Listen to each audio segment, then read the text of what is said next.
welcome everyone back to Mindful Mondays with Laura Cross. I am your host, and we are your resource for education, connections, and collaborations to support you on your wellness journey. And I want to thank my guest and sponsors, Rich. Is it syrup? Is that how It's you pronounce it? syrup. It's Syrup. syrup. I forgot to ask you. I apologize. So, Rich Syrup, Vibe, and BAM Metrics for these sponsored appearances that makes Mindful Mondays possible. And you're going to love my guest today because you want to talk about reinventing your life. That is definitely one thing Rich has done. He has gone from Emmy award-winning producer of shows like Who Wants to Be a Millionaire to a transformational coach. And Rich has spent decades helping individuals and teams unlock their potential and step into their best selves. So he has guided celebrities to find their authentic voice and coached contestants to transform fear into confidence. And now he's here to share with you his unique insights and strategies that have changed countless lives. Rich, thank you so much for joining us today. Thanks for having me. What a great introduction. Yeah, Love I that. mean that is just I mean that I think is pretty exciting. I've watched those shows and you know some of the people that I saw that you had talked about in your bio. It's like that has to be quite incredible. But that's where you started, right? Your career was in television. Yeah, I mean, I started in game shows. I got hired for one day as the receptionist at Who Wants to Be a Millionaire. And they said it's only a one day job. And then after a day, they said, do you want to come back for a second day? And that became a week and it became a month. And within not even a lot of time, maybe 3 years, I worked my way up to run that show, to become the executive producer of the whole show. Wow. That had to be incredible. So what are some of the shows you worked for? Because I'm assuming that was Well, just one of them. You said yeah, it a was. number of them. I've worked for Bobby Flay on a cooking show called Hot Off the Grill with Bobby Flay. I worked for talk shows, like there was a show called Fox After Breakfast. I was the executive producer of the Meredith Vieira show. You, of course, remember Meredith from the Today Show. She had her own talk show. I worked with Betty White and Regis Philbin on Million Dollar Password, which was crazy because Betty White is Password. Um, I've done a show called Switch and Flipside, just so many different shows over the course of my career. Wow. Yeah. And I got to say, Betty White has always been one of my favorites, whether it's Golden Girls or her antics in movies or whatever. I mean, she's really good at capturing people and making them laugh. But maybe you can tell us, what is that world like? You know, it's really interesting because everybody who's really successful in that world, all of the different personalities you encounter, the thing that they have is they have always believed they were that person. They they never, even before they had the success, they knew in their mind, this is who I am, this is my identity, and it was a matter of time for them. And so Betty White, they're all authentic. The people that are excellent are authentic, Hmm. and they have their own voice. And so like when I worked with Regis Philbin on Who Wants to Be a Millionaire, and one time Regis had a question come up, and the question was, which one of these deserts has red sand? And he read it, which one of these desserts has red sand? And for me, you know, at that time, I would have crumbled. I would have been like, I just made the biggest mistake and I look like a fool. And Regis didn't care. He was just like, I know who I am. I know my talent level. The audience laughed. He then read all the choices that way. He made a bit out of it. He said, is it the Sahara dessert? The Mojave dessert? And so watching him and just saying like, oh wow, this is somebody who has so much confidence that he even turns his mistakes into opportunities, which I think, you know, that is a lesson that I got early in life from all of these different people who were on these shows, is whenever they faced adversity, they turn that into an opportunity for growth and bigger success. And you know, Betty White, the same thing. You know, Betty White has she just, her career constantly had rebirths. You know, so many people, she never believed the stories so many people are told. You're too old now. Oh, You yeah. know, the Golden Girls. You know, what a great show. And TV executives, I'm surprised they ever put that show on the air because they're always looking for a younger demo. But that show still has legs today because it was funny, because those women believed in the product. And then even after that show, Betty White was older when she did that show, but she just kept reinventing herself until she was on Saturday Night Live. And she was, you know, they actually created a petition to get Betty White on Saturday Night Live. That's how many people loved her. And so Meredith Vieira, same thing. Meredith is somebody who was so authentic, just so real. And we used to say, she had the ability to cut through glass. And what I mean by that is she would look into the camera and she was looking right into the person that was watching her. You were right in that room with her. That glass that separated the two of you, that screen disappeared. And when she talked to you about something that meant something to her, something she went through, something she cared about, when you were at home, you felt like she was your friend and she was right there with you. And that is really the secret, that confidence and that ability to just know who you are and push through it. Meredith, when she was on a show called 57th Street, I think it was, and then she was on 60 Minutes, and she wanted to raise her kids and she wanted to be with her kids, and she ended up not being able to continue at 60 Minutes, and she went back and she was a mom and she raised her kids. And some people could have said, okay, that's it, that part of my life is over, but she didn't. And then she ended up on The View, which led to the Today Show, which led to Who Wants to Be a Millionaire. And she's still on the air. She's close to, I don't know how old she is now, but had a long career and she's doing 25 words or less. She's still doing it. So that to me is the ingredient, is just knowing your identity, believing that identity to be true, not saying, someday I'm going to be this. Right. Say, I am this. I am this right now. Yeah, so many things there. And so I was to say, besides the fact that Betty White is one of my favorites, as a matter of fact, I was just rewatching some Boston Legal where she's in there. I mean, her humor is is, for me anyway, is very funny. But I as someone watching all these stars and stuff on TV, I've always thought that if you see them kind of play the same type of role and have the same kind of thing, that's probably pretty true to who they are in life. Would you say that is true, or are they still really, really good at acting? It really depends on the person. So some people, when I produced a talk show, oftentimes celebrities would come on the show and they might be known for something, that they did, like something amazing. And they say, the only thing I don't want to talk about is that thing, because now I want to do this thing.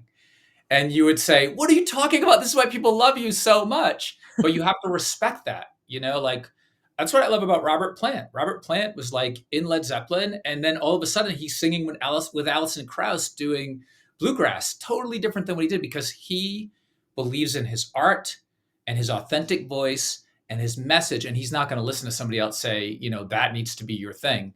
I do think Regis was 100% Regis. The person that you saw on camera was Regis. Meredith is Meredith. Like, people who have their own talk shows that last for years, they're giving themselves every day. It's an exaggerated version, but that's who they are. But then you have people who are, comedians who really deep down want to change the world. And so, look at Robin Williams. Robin Williams, one of the most prolific comedians in the history of comedy. Oh, yeah. Went on to become one of the most prolific actors and really changed the way that you thought about things through movies like Patch Adams, or what's the movie with Will? I can't think of it. The one in Boston. How do you like them apples? Oh, yeah, Good Will yeah, Hunting. Good Will yeah. Hunting. Mm-hmm. So yeah, he just wanted to be something else, and he followed his voice. So yeah, I think it depends on the person. Yeah, I always remembered him from Mork and Mindy. Oh my God, Mork and Mindy. That's where I grew up on Mork and Yeah, I Mindy. was gonna say I'm gonna show my age, but I'm like with Betty White. It's only a number, so I'm just getting Betty White, started. by the way, she was so generous, and that's another thing too. That's why she had a long career. I think sometimes in entertainment, there can be volatile personalities. But the people who are cool and kind, they have the long careers because the producers remember that. And when they fall, people help them back up. And Betty White, when she came to me, I don't know if you remember, but Betty White was married to the original host of Password. So she went on Password. She ended up marrying the host. And he unfortunately passed away, and he was the love of her life. She never got remarried. And when she came on the reboot of Password that Regis was hosting, she was backstage with me, and she goes, I just want to warn you, I slept with the last host. And I thought, this isn't on camera. This is just me and her. Mm-hmm. And she gave me that moment that I'll never forget. It was so generous and kind and amazing that I always remember that moment from Betty White. Yeah, I would have too. That's incredible. So is there one thing that you saw that you just said, "Ah, I get it. That's how they're made. That's why they're made how they're made for this." I mean, was there a moment like that with working with Yeah, all it's this? mindset. It's totally mindset. It's like when the first real big I worked with a lot of big talents, right? So I worked with Bobby Mhm. Flay, and he went on to, at the time, he was not the Bobby Flay that we know now, but he went on to massive success. But I was a lower level producer working my way up. And then once you become the executive producer, you really get to know the talent. In fact, one of my jobs was to give jokes to the talent in their ear while they're on stage. They were a little earpiece. So I have Mhm. to know their voice as though it's my own voice. I have to hear their voice in my head and do it. And so the first big talent I worked with was Regis at that level. And, Regis just believed in himself. Like he had such belief in who he was. And he started out young, and he was on the Joey Bishop show as a sidekick for a while. And that went really poorly for him, actually. He got fired on the air, and it caused him a lot of pain. But he rebounded. He didn't let it stop him. And that was Regis. Like if Regis, we would give Regis sometimes contestants on Who Wants to Be a Millionaire were just people that called in on the phone. They weren't selected, they weren't cast. So they really sometimes could come in and be extraordinarily shy, not have a big personality. So you had to kind of create a story for these people. And Regis could pull a story out of anybody. He could pull a story. I remember we had this guy, and his name was Jim, and he had nothing, like, no hobbies. He was a great guy. I loved him, but he just didn't have anything to talk about. He was shy, and he just was there to play the game. And Regis said to him, "Have you ever had a nickname?" And he goes, "No." He goes, "This guy's never had a nickname, never in his life." And he turned this whole thing into, we're going to give him a nickname. And after each question, Regis would try out a new nickname on him, and it became his thing. And by the end of the show, he was Jimbo, lovable Jimbo, and the person had the most amazing experience, and they felt accepted and loved by Regis. And that's another big trait of people who are successful, especially on talk shows. You Right. know, when you can make that person feel like they're the most important person in the room, Bill Clinton does that. We've had him on shows. There are certain people that when you talk to them, you can't believe how they make you feel like you're the only one there, right? And Meredith could do that too. When you make somebody feel important and listened to and heard, then they open up and they give you great content because they feel comfortable, and they're no longer in front of a camera, and they're no Right. longer in front of a studio audience. That skill to take somebody and put them in your bubble, and you protect them with your love and creativity, that's a skill that I've seen like really transform people's, on-air careers for sure. Nice. So what would you say from the world of television do you now use when you're coaching someone? There's so many things, but like one of the things is having to have been a creative and always look for the creative voice, and figuring out like, how is this a segment? Like what is the point that people at home are going to want? How do I get the message? How do I find the message? That's something that people use constantly. So like getting clear on what it is that you want, as opposed to just, I want a relationship. Well, what do you want in a relationship? What type of relationship do you want? What stopped you in the past? Those are the same questions I would ask when I was doing a talk show. So I would have people like, on to talk about finding love. And a lot of time the experts that we would have on would be so busy, we would read the book and create the segment for them. So we were creating how to find love, and then we'd hand it to the experts, say, here, this is what we're going to do about how to find love. Or we would have somebody on about like building a career or being an entrepreneur, and we would create that as well. So all of those things that we were teaching on a talk show, as opposed to handing it off to somebody else, I now use it in my coaching. So, and also like overcoming fears. When I would have contestants come on Who Wants to Be a Millionaire, I knew that they could change their life.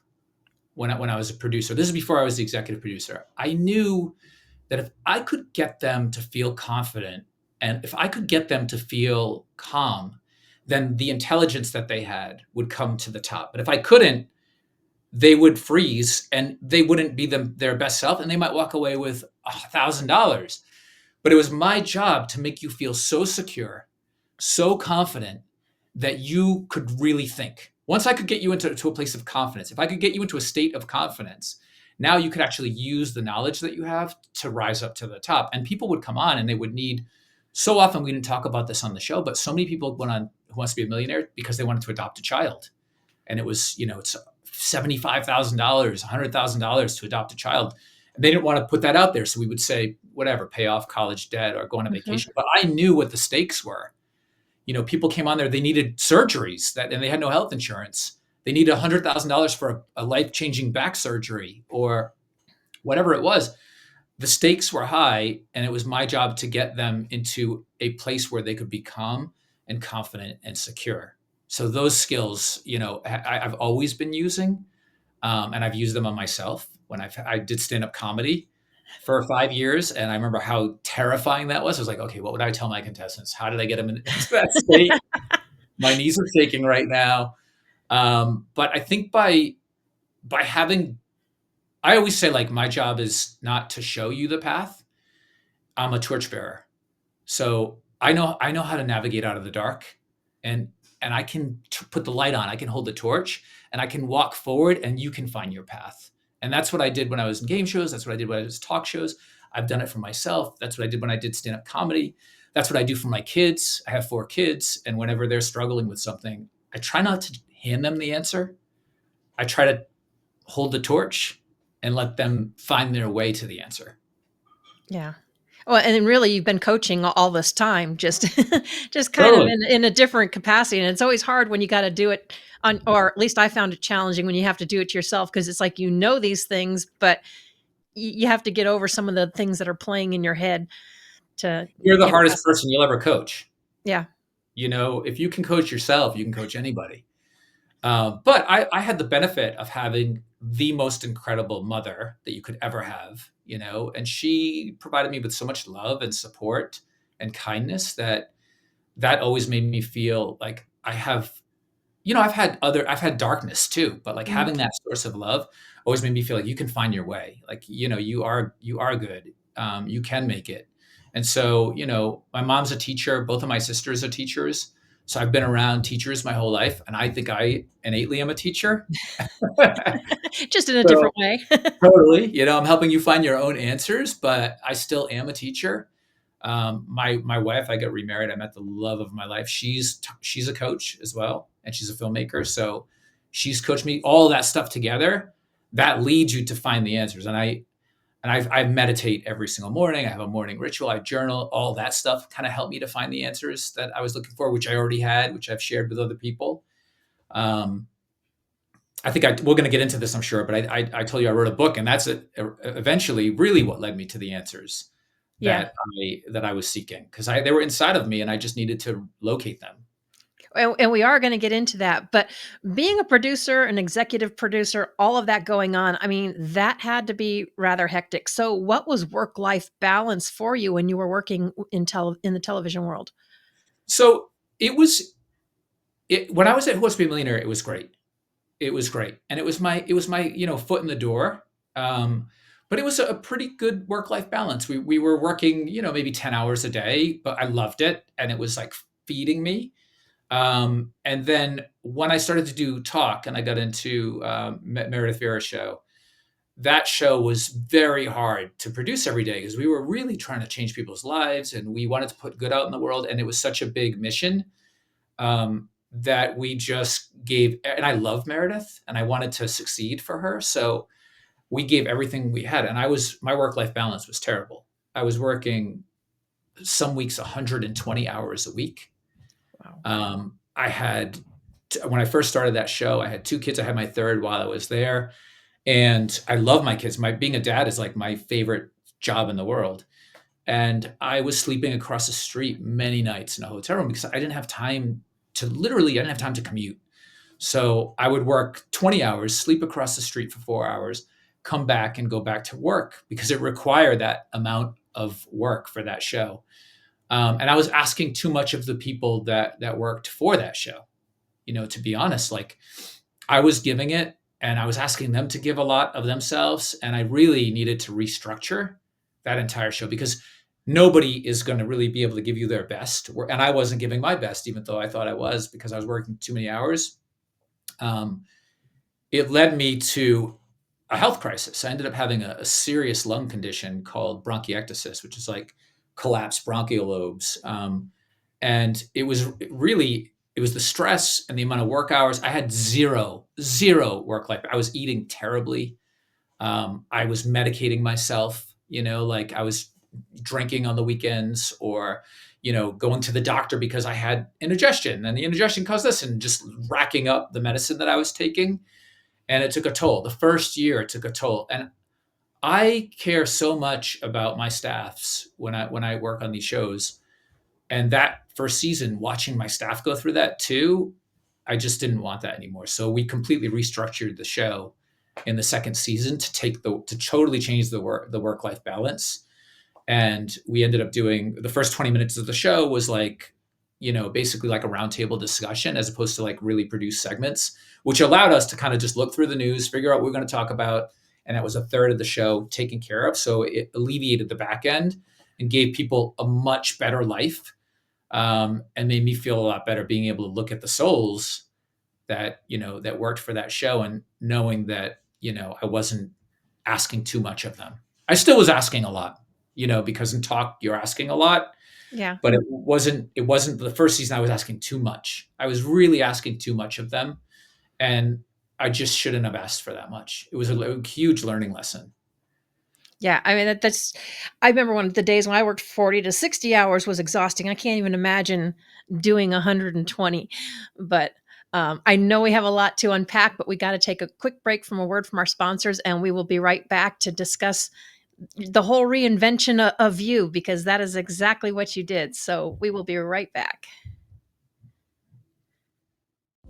Relief for PTSD, anxiety, pain, insomnia, and many other ailments.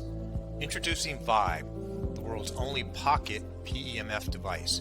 You place in your pocket while cooking, cleaning, relaxing, watching TV, sitting at your computer, reading, or walking. Self-contained standalone device. No drugs. No other phone or Bluetooth connections required. No monthly subscription fees. No apps to download. No Bozone. The future of medicine is in the frequencies. Come join the revolution.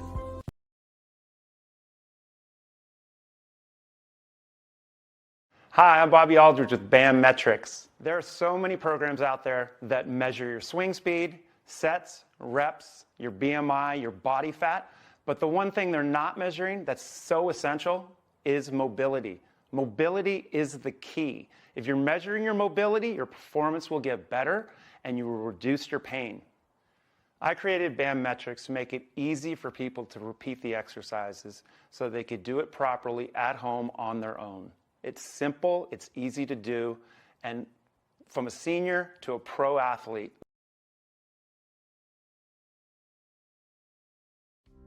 I was producing huge television shows, but I was out of balance. To motivate myself, I began writing my own self-help book. The lessons I had already learned became a roadmap to an even better future. Looking for answers led me to Neuro-Linguistic Programming. I built my confidence, became more clear on what I want, and found a path forward. That path is using everything I've learned to help others find their way forward. It all begins with one step. Sign up for my free consultation and let's get started on the life you deserve today.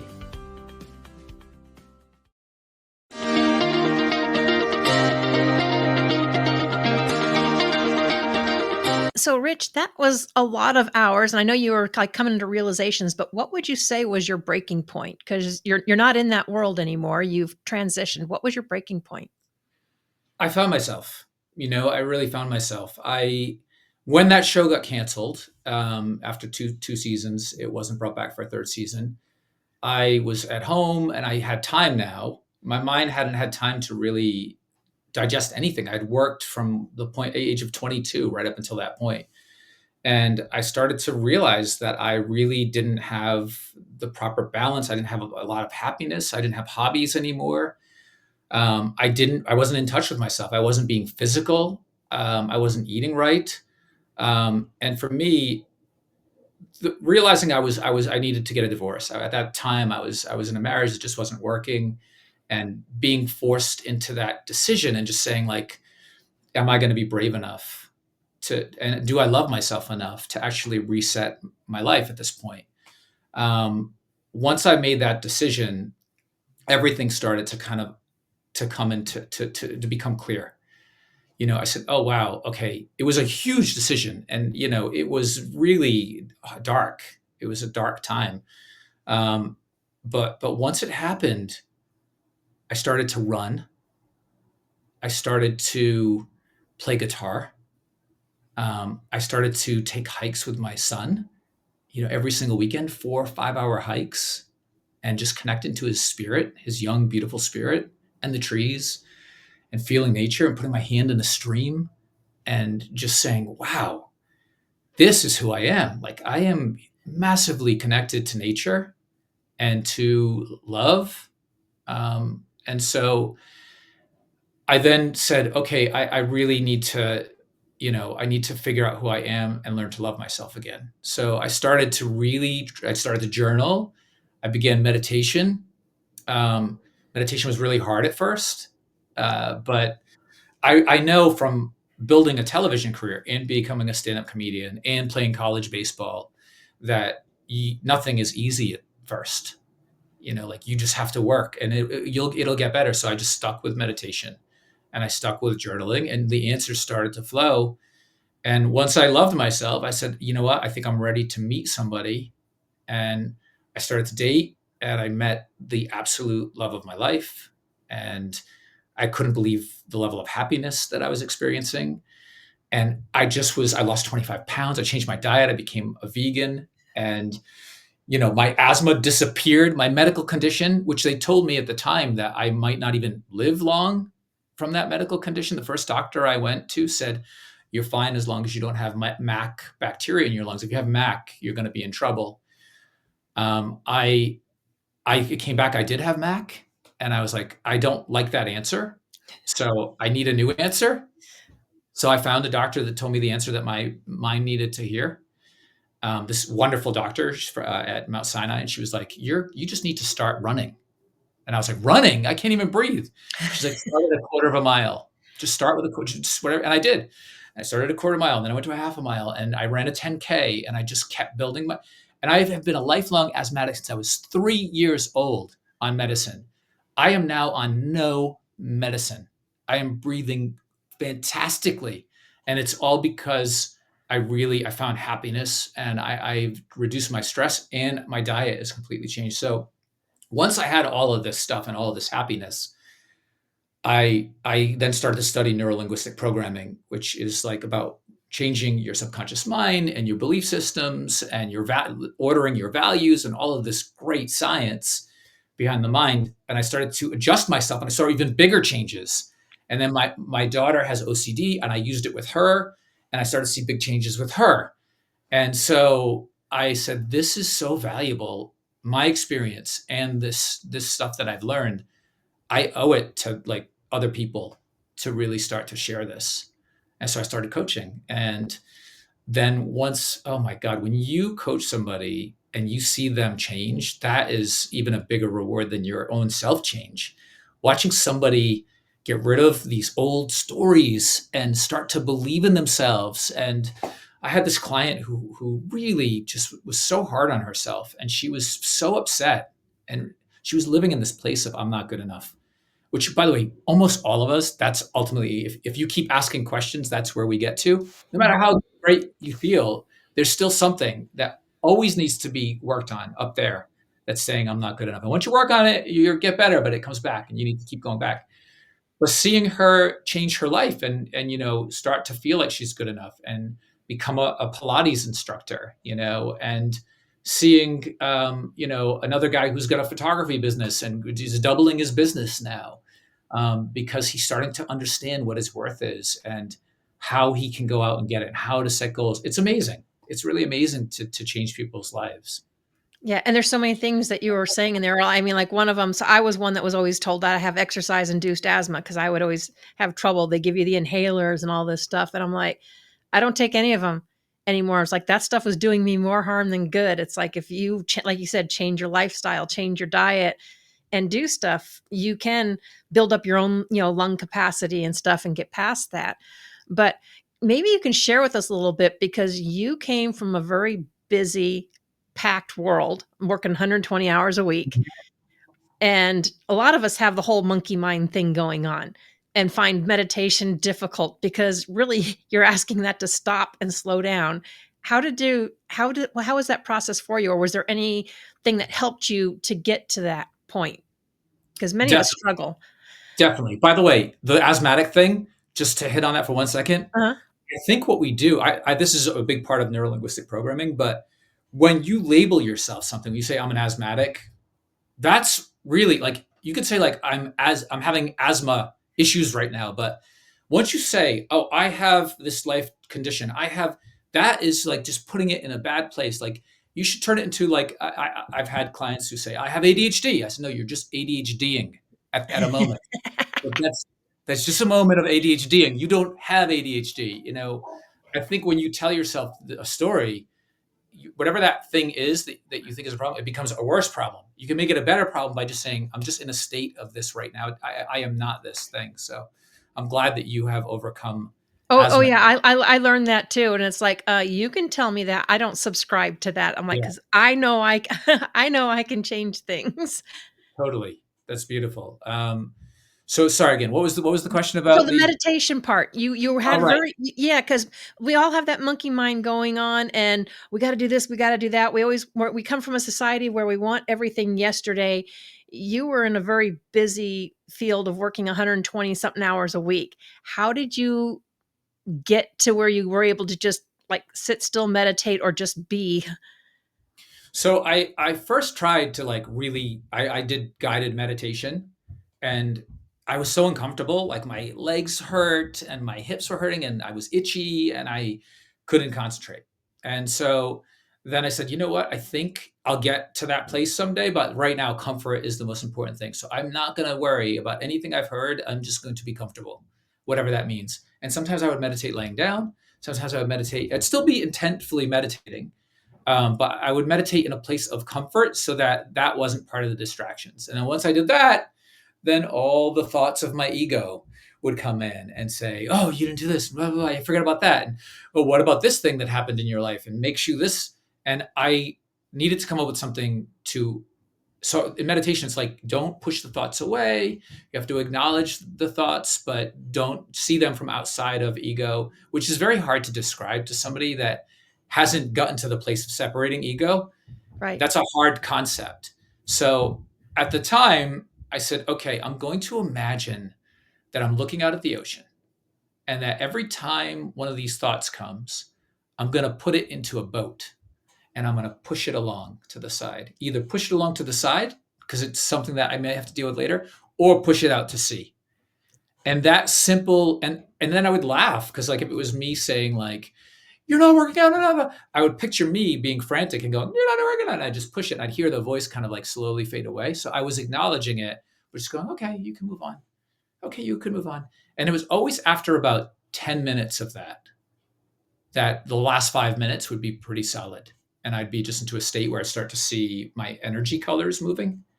So I started to see, like, I didn't know what it was at first, but I'd see green smoke and it was kind of like orbiting and just moving. And really what it was my heart energy that I was shifting around in my body, which once I became more familiar with that, I was like, oh, okay.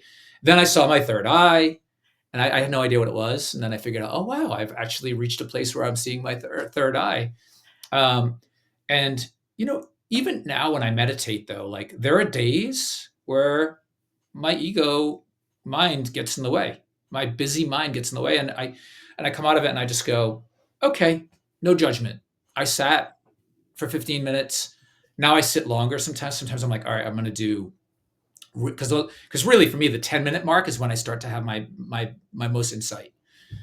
Which actually a lot of my coaching strategies come from that too, like being in that state. And I do believe in like spirit guides, and I believe that you can connect, and I get a lot of really amazing coaching thoughts and tools when I'm in my meditative state, when I can get there. So if I can get there at 10 minutes, instead of sitting for another 5, why not sit for another 10? you know? Right. So I sit for as long as I can before the thoughts start to come back. And if the thoughts come back, I go, okay.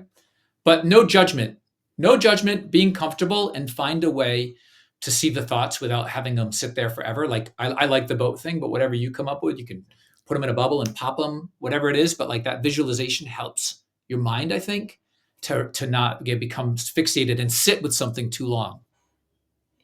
Yeah, I look forward to trying that because I like that. That's kind of cool. Vision of vote, and it's like, yep, just move along, or you can go away now and just shove it out to sea. I love it, sending it out to sea to go over the wave and Oh down the yes, other yeah, done side. with you can go out. Yeah. So, You're not good enough. See you later. so Rich, at one point you were unemployed, you were going through a divorce, you were forced to move, and all did all this then lead you to write the book?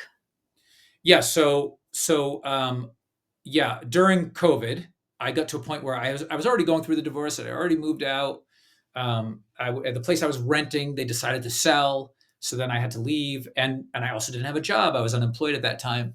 And I remember looking at my kids and just feeling like I can't let them know that I'm feeling this. I need to be present and I need to be aware and I need to be loving and I can't have this be inside of me. So I started to try to read all these motivational books, but they were always written from a place of like, I don't know, like the person had already had received it. They've already gotten there, Mhm. they were empowering, but it wasn't from where I needed it. So I said, I'm going to write my own book from where I am now, from having gotten to the top and then fallen down and getting back up. So I started writing a motivational book in January of that year.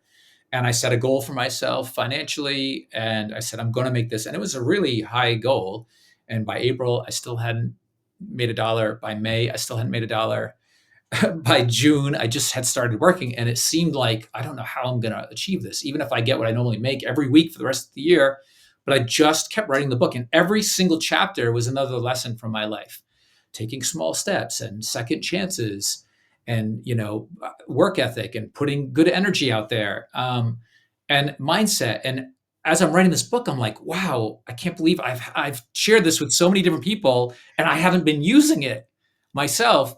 And it was crazy because I was within $35,000 of the goal by December, and I thought, I'm not going to be able to do this. Like, I got like a week left, but I did what I said I was going to do. I mean, I made all this money.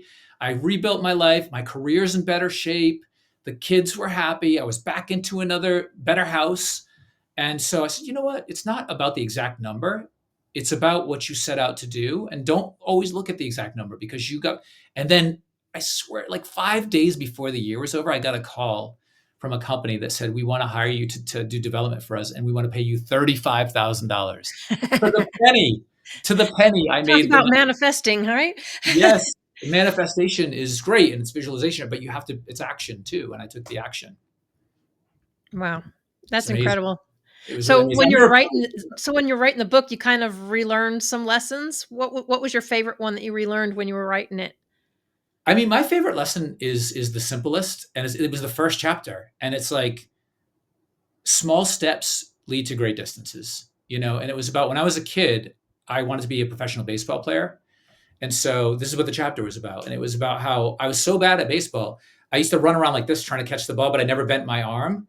So they nicknamed me the Statue of Liberty. And I couldn't make the Little League team. I was not good enough to make the Little League team. And so that winter, I lived in New England and it was cold. And I went into my wet, rusty basement and cobwebs. And I just started throwing a ball off the wall as hard as I could and trying to react to it. And I started swinging 50 swings a day. Then it became 100 swings a day until I could hear the woof. And I got so good at baseball by those small steps. I went to try out for the Little League team. And I was like, I nailed it. I was so good. And I still didn't make the team. I still didn't make the team, even though I deserved to. And then I started to make excuses. Oh, the coaches, I don't know the coaches' kids and whatever. They were all I wasn't taking responsibility. So I then said, no, you're going to take responsibility. And for kids that didn't make the Little League, you go to minor league. And I was so good in the minor leagues that kids on the other team were afraid to pitch to me. They would back way up. Every time up I got a hit, I was pitching, striking everybody out, and I got the call to go up to Little League. And that transferred into becoming an all-star, becoming the MVP of my high school, leading the state of Massachusetts in hitting when I batted 615 my junior year, and eventually hitting a home run at Fenway Park, which I Wow. actually did. So, that lesson to me was like, no matter where you are, it's all about taking steps. It's just keeping that train moving and not letting anything deter you. So when you hit the obstacle of, I didn't make it to Little League, instead of giving up and saying, no, I didn't know, you take it out on the situation. You go, oh yeah, well now I'm going to up it. I'm going to go Gonna even harder towards that prove you goal. wrong. Exactly. Yeah. So that was my favorite lesson. And I still use that all the time. I use it in coaching. I use it with clients. I use it on myself, when I'm trying to build my social media presence. And if you post a video and it doesn't do as well as you thought it would, you go, what can I learn? All right, this is just, there's no such thing as failing. It's all learning. So what can I learn from this? And I learn and I grow. Yeah, that's one thing you and I agree on. I've learned to stop looking at failure as a failure. It's not. It was a lesson learned. You learn from it and you move on. It's only failure if you don't learn from it and you keep repeating the same mistake. Totally. And here's another thing I fully believe. If you're not failing at things, then you're not trying hard enough. If you're not getting resistance, then you're not trying to go in that area enough. Like when you're facing resistance, it means that you're pushing. And the more resistance that you're facing, the closer you are to breaking through the door. And so many people, when the resistance gets really high, they get uncomfortable and they go back because they're afraid of failure. And it's like, no, just push, because you're so close. When you're feeling that resistance, push through that door. Yeah, I love that. So you're also trained in the neuro-linguistic programming, which involves working with the subconscious mind. How does that come into play when you're coaching? I mean, it's really like, a lot of times it's language. It's language that you're using on yourself. So, when you say like, it's going for what you want, not going for what you don't want, because, when you say you don't want something, your mind doesn't hear the word don't. It's, if you say, I don't want to gain weight, your mind hears, I want to gain weight. Right. So, in that case, you'd be more, I am getting in shape. You're putting it into the present state. So your mind goes, oh, you're getting in shape. Great. We're going to do everything we can to get you in shape. I am producing this podcast. I am getting on this show. And it's also like, there are great tools in neuro-linguistic programming. We use timeline therapy, which actually, I don't know if you've ever heard of timeline therapy, but it's amazing. You get put into like a light trance, and then you go either backwards into your timeline to remove limiting beliefs or, negative emotions. Or you can actually future pace people and put them into their future to actually have them. One of the great things about neuro-linguistic programming is using all of your sensory acuity to get what you want in life. So a lot of people think visualization is just, okay, I'm going to close my eyes and I'm going to picture this thing and I'm really going to picture it. And that's it. And it's like, if you really want to achieve that, you need to, first off, you have to make it a SMART goal. So you have to make it specific, realistic, as if now, which means you already have it. Okay. And then you got to put a time on it, right? So you're putting yourself, you're seeing through your eyes, you're associating, you have all this stuff, and you're like, it's May 22nd. I am currently speaking in front of 1,000 people about neuro-linguistic programming. People are loving and you're seeing it. So you're seeing it, you're feeling it, you're hearing it, you're smelling it. All of your acuity is part of that. And then you take yourself out and you see it from outside, you disassociate and you hold it, and then you put it into your timeline.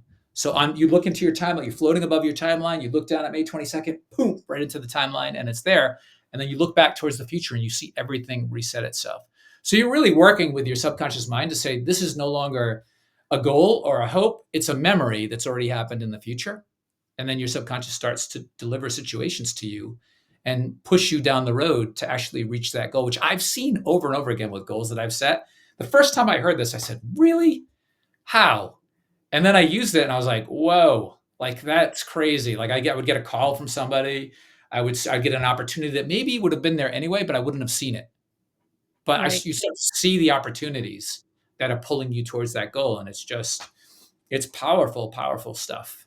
Yeah, I've known people that have been told that they've only have X amount to live because they've got this, and that going on. But through visualization and putting themselves in a certain state, like 30 to 40 minutes, and visualizing little beavers or whatever, like working on a dam, repairing nerves and undoing stuff, they actually reversed and fixed their own conditions. And yeah, doctors don't get it. The mind is amazing. And I actually, when I was younger, not even that much younger, when I was working 120 hours, I used to say, oh my God, I am going to end up getting a disease from this job, or I'm not going to make it past 70 the way I'm working. And I didn't realize what I was doing. I was putting that into myself as like a fact. Hmm. And so now I say, I have so much that I have to do in this world. I was actually sent here to do all kinds of good.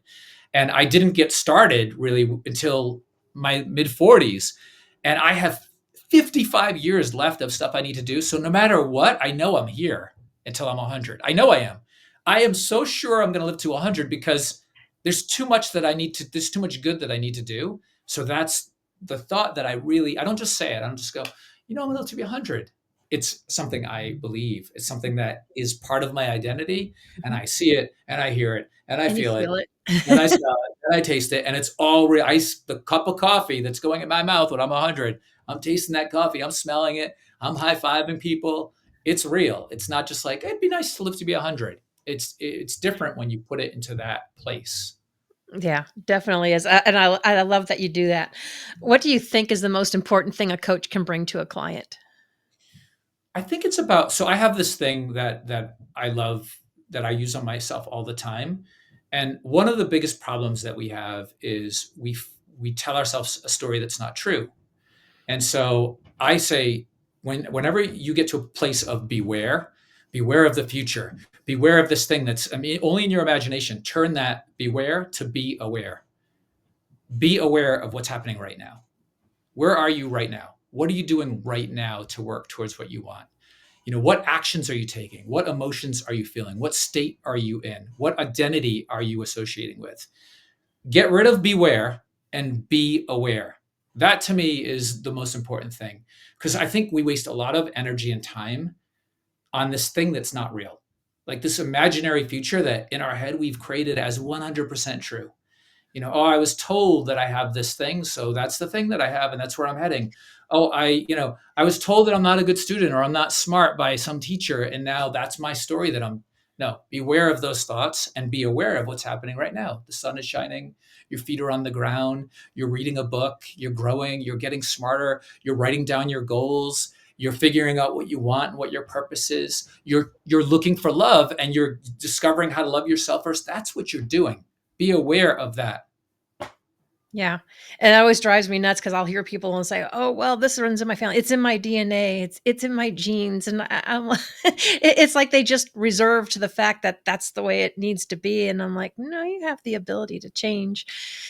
But, That's what we've been told. yeah, yeah. It's like everybody's been so indoctrinated to one way of thinking, that like, okay, the only way to heal yourself. I believe that medicine can work. I'm not like anti-medicine. Right. But I also believe that you had another guest on who was talking about alternative medicine. It's not Mhm.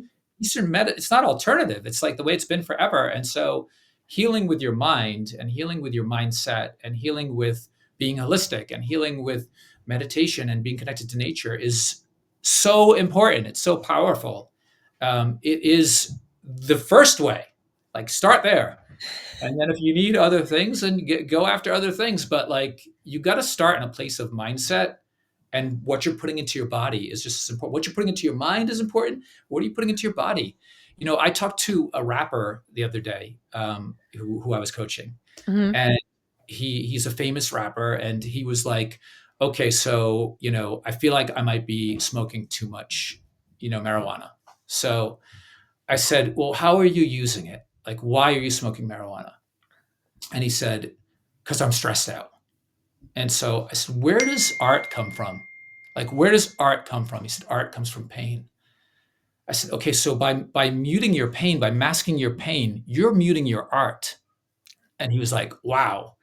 And I was like, it's all in what you're doing. Like, embrace who you are, embrace that pain and learn from it. And like, look, if you want to do that and it's something that you like doing for fun, I'm not going to judge you, but do it once you've already come out of the darkness and found the light, then do it at that point. Don't do it to mask pain. I think the key is to really trust the voice and find the voice inside of you, because so many of us are trying to create our voice by listening to others. Yeah.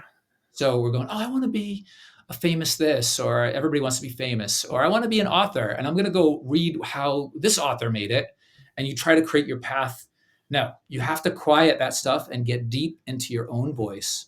Hear that voice, because our voices are so muted in today's world because everything's so busy and clouded. We're not listening to the voice in our own head. You got to really get in there and listen, and it'll give you your path forward. Yeah. Rich, we got about 4 minutes left, and I know you and I could keep going on forever. It's very easy to do with you. You have your YouTube channel, right? Which you also Yep. provide tips and stuff for people as well that they can follow you on. Yeah. I have a YouTube channel. It's Rich Syrup Coaching. And I'm on Instagram, the same thing. My website's richsyrup.coaching. It's pretty easy to find. As Yeah, long as or you can just scan the QR, or just scan the QR code. I love that you did that. How amazing.